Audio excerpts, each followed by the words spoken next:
Bring it on, man. I'm ready. I'd go to Gregory Peck's. He did so many extraordinary films and also stood for so much in our industry that he was the president of the Academy, and he was also Atticus Finch, so I'd like to do that. Or Newman, or Spencer Tracy. I'm naming them all now. I would think they would show something really embarrassing first. I did a show called Street Hawk, where I played my own evil twin. And I think I got my SAG card on that one. I have a great mullet, which I'd like to have back. You show that, and then you talk about the miracle that I still have a career. First time I felt like I made it as an actor was the first time I got reviewed.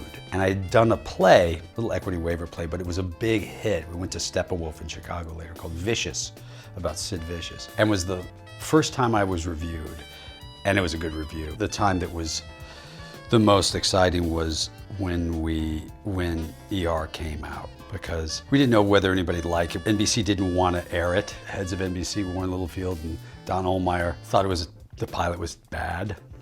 That's a true story. We were opening the same night as Chicago Hope, which was another hospital show with Mandy Patinkin. And they said they would double us, and we doubled them. I remember talking with Noah and Tony Edwards and Juliana, and we all thought, okay, well, maybe we have at least a year's worth of work, which is everything for an actor, Julia. First of all, she's a great planner, and I don't trust Matt Damon to plan anything. Brad's a flake. I would call Julia. Cheadle too, he plans things out too. So it would be one of the two of those, but probably Julia.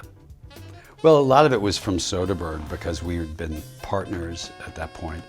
So when I did Confessions of a Dangerous Mind, we did all this stuff without any CGI. Everything was in camera, so there was all these wild sets moving around. And the most complicated shot of them all was about a 6-minute sequence where all these sets were moving constantly. I showed the whole cut of the movie to him.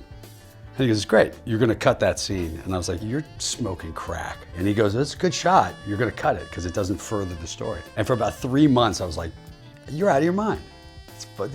And then I cut it because he was right. His aesthetic to being sort of viciously ruthless about only things that further the story was a great lesson in storytelling. The story is about, Billy was a method actor, and he's gonna read a menu. And I talked to Billy before we started, and I go, are you a method actor? And he's like, no, dude, I'm not a method actor. I go, well, what are you gonna do? He goes, I don't know. And the very first take, he's talking, these tears come pouring down his face. There's a really fun thing when you're working with actors that you really love, and you get to see them knocking something out of the park. It happens very seldom in your life or in career where you get to sit in a room and just go, this guy's just owning the whole thing. And he was just beautiful. He's a wonderful actor.